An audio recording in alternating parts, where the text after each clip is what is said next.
Damn it. ఏంటిటా కుండబద్దలు కొడతా అత్త. నమస్కారం, కుండబద్దల ప్రేక్షకులకి స్వాగతం. మిథున్ రెడ్డికి బెయిల్ రావటం వెనుకున్న అసలు గూడు పుఠాని ఏమిటి అనే ఒక చర్చ ఈ రోజున ఆంధ్ర రాష్ట్రం అంతా నడుస్తోంది. ఎందుకంటే గతంలోనే ఈ లిక్కర్ కేసులో ధనుంజయ రెడ్డికి, కృష్ణమోహన్ రెడ్డికి, గోవిందప్ప బాలాజీకి డిఫాల్ట్ బెయిల్ వచ్చినప్పుడే ఇలాంటి ఇక బెయిళ్ల పర్వం మొదలయ్యే అవకాశం ఉంది అని ఊహాగానాలు వినిపిస్తే మరి ఒక 20 రోజులు తిరగకుండానే మిథున్ రెడ్డికి కూడా బెయిల్ వచ్చింది.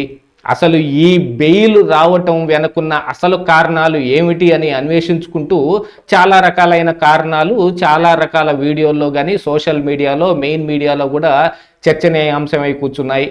ఎందుకంటే ఏసీబీ కోర్టు మిథున్ రెడ్డికి బెయిల్ ఇస్తూ చెప్పిన అంశాల్లో ప్రాథమికమైన ఆధారాలని వేటిని సమర్పించని కారణానికే ఇక ఆయనకి బెయిల్ ఇవ్వటం జరిగింది అని ఆ కోర్టు కూడా వివరించింది.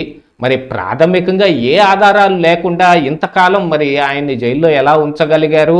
లేకపోతే ఈ లిక్కర్ కేసులో మరి ఇక బెయిళ్ల పర్వం మొదలైపోతే, ఎందుకంటే ఈ రోజున మిథున్ రెడ్డికి వచ్చిన బెయిల్ రేపు చెవిరెడ్డి భాస్కర్ రెడ్డికి రావచ్చు, ఎల్లుండి రాజకాశి రెడ్డికి కూడా రావచ్చు. ఎందుకంటే ప్రాథమికమైన ఆధారాలు ఏమీ కనపడకపోతే వాళ్ళని మాత్రం జైల్లో ఎలా పెడతారు? అసలు ప్రాథమికమైన ఆధారాలు ఎందుకు రాలేదు?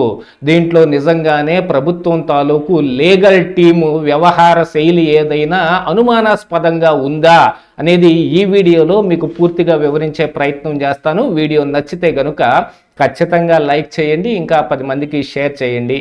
అలాగనే మన ఛానల్ని ఇంకా ఎవరైనా సబ్స్క్రైబ్ చేసుకోకుండా చూస్తూ ఉన్నట్టయితే ఇమీడియట్గా సబ్స్క్రైబ్ చేసుకుంటే నా నోటిఫికేషన్ల ద్వారా నా వీడియోలు మీ దాకా త్వరగా చేరే అవకాశం ఉంటుంది. సో ప్లీజ్ సబ్స్క్రైబ్ అవర్ కుండబద్దలు ఛానల్.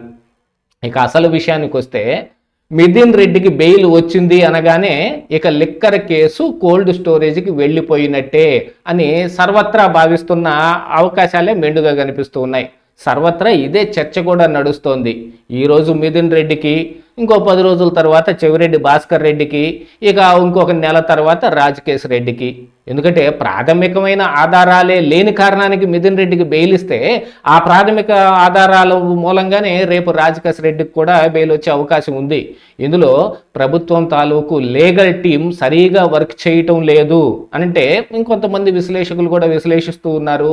లీగల్ టీం సొంతగా తానేం చేస్తారు, వాళ్ళు కూడా ప్రభుత్వం నుంచి వచ్చే వీటిని అక్కడ ఆచరణలోకి తీసుకొని రావటం తప్ప వేరే ఏమి ఉండదు అని కొంతమంది అంటూ ఉంటే, లీగల్ టీం సొంతగానే ఇలాంటి నిర్ణయాలు తీసుకుంటే కనుక ప్రభుత్వం చూస్తూ ఊరుకుంటుందా? మరొక కారణానికి వాళ్ళని మార్చేసే అవకాశం కూడా ఉంటుంది అని అంటున్నారు. కానీ ఇక్కడ మరి ఈ లిక్కర్ కుంభకోణంలో 3,500 కోట్ల రూపాయలు ముడుపుల రూపాయన చేతులు మారాయని సర్వత్రా మీడియా నిండా చర్చ జరిపి ఎన్నో రకాలైన ప్రాథమిక ఆధారాలు ప్రజలకే అసలు అర్థమైపోయేటట్టుగా వెంకటేష్ నాయుడు లాంటి వాళ్ళు నోట్ల కట్టలు లెక్క పెట్టుకుంటున్నాయి. చెవిరెడ్డి భాస్కర్ రెడ్డి తాడేపల్లిలో ఈ డబ్బుల డంపు దగ్గరలో ఆయన ఫోన్ లొకేషన్ ఐడెంటిఫై చేయటం కానీ, హైదరాబాద్లో ఒక 4 డంపులు, ఇక్కడ తాడేపల్లిలో ఒక డంపు, అసలు దుబాయ్లోనే ఒక అపార్ట్మెంట్ సైతం తీసుకుని ఆ అపార్ట్మెంట్లో కూడా కొంత డబ్బు అక్కడ కూడా నిలవబెట్టారనే దాని మీద కానీ, అసలు ఈ విదేశీ మారక ద్రవ్యం ఎలా జరిగిందనే దాన్ని ఇక అంచనా వేసే పద్ధతులు వీటన్నిటిని కూడా తెరపైకి తీసుకొచ్చారు.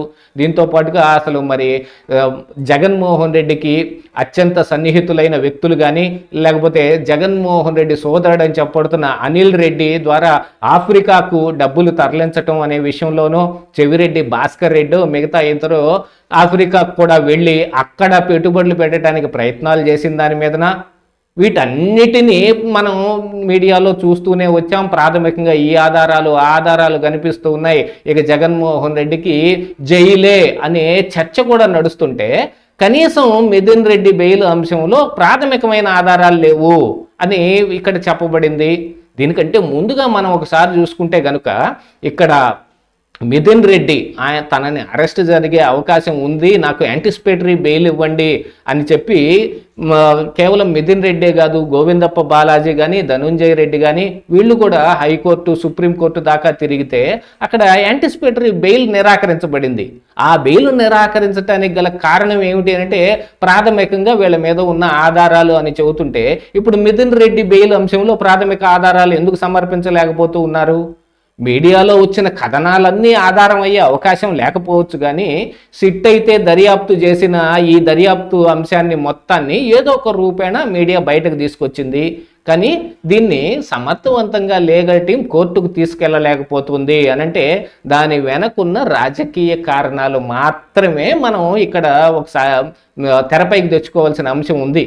ఎందుకంటే జగన్మోహన్ రెడ్డితోటి కేంద్రంలో ఉన్న బీజేపీ నాయకులు ఇంకా ఆయన సాన్నిహిత్యాన్ని కోరుకుంటున్నారనే విషయం ఉపరాష్ట్రపతి ఎన్నికల్లో ఆయనకున్న రాజ్యసభలో ఉన్న బలాన్ని వాళ్ళు ఆశించటం మూలాన ఇక్కడ క్విడ్ ప్రోకో జరిగిందేమో అనే అనుమానాలు కూడా తెరపైకి వస్తూ ఉంటే, మరొక వైపు బీజేపీ ఇక్కడ కేవలం ఆంధ్రప్రదేశ్ రాష్ట్రంలో టీడీపీతోటో జనసేనతోటో కూటమిలో ఉంది గనక వాళ్ళు జగన్మోహన్ రెడ్డిని వదిలేస్తారు అని అనుకుంటాం మాత్రం ఇక హాస్యాస్పదమే అవుతుంది. జగన్మోహన్ రెడ్డికి ప్రభావం తగ్గిపోయిన కారణానికో, జగన్మోహన్ రెడ్డి తిరిగి మొన్న 24 ఎన్నికల్లో గెలిచే అవకాశం లేని కారణానికో ఆంధ్రప్రదేశ్ రాష్ట్రంలో ఉన్న ఈ ఎంపీ సీట్లు వాళ్ళకి బాగా అత్యవసరం అని వాళ్ళకు ముందుగా తెలిసిన కారణానికో ఇక్కడ కూటమి ఏర్పడింది. టీడీపీ కూడా ముందు నుంచే గతంలో బీజేపీతో ఉన్న సాన్నిహిత్యం, ఆ తరువాత వాళ్లతోటి కొంచెం ఆవేశాలకు పోయి చంద్రబాబు నాయుడు ఎన్డీఏ నుంచి బయటకు వచ్చిన తర్వాత ఆయనకు జరిగిన నష్టం మూలాన ఆయన మళ్ళీ తిరిగి బీజేపీ తోటి సఖ్యంగా ఉండటానికి ఉన్న కారణాలు, లేకపోతే మరి చంద్రబాబు నాయుడు అరెస్టు తర్వాత జరిగిన పరిణామాలు, వీటన్నిటిని చూసుకున్న తర్వాత బీజేపీ తోటి వీళ్ళు కలిశారు. బీజేపీ కూడా ఏదో కారణానికి వీళ్ళతో కలిసిందే తప్ప ఇక్కడ జగన్మోహన్ రెడ్డిని వాళ్ళు వదిలిపెట్టలేదు. ఎందుకంటే ఢిల్లీలో కేజ్రీవాల్ అరెస్ట్ కానీ, మనీష్ సిసోడియా అరెస్ట్ కానీ, తెలంగాణలో కవిత అరెస్ట్ కానీ, ఇందులో అసలు అప్రూవర్గా మారిన శరత్ చంద్రారెడ్డి వ్యవహార శైలి కానీ ఇవన్నీ చూసిన తరువాత వాళ్ళని మాత్రం నెలల తరబడి జైల్లో అట్టే పెట్టడానికి వీలుగా ఈడీ కేసులు పెట్టింది తప్ప ఇక్కడ ఈడీ ఎంట్రీ కాలేదు.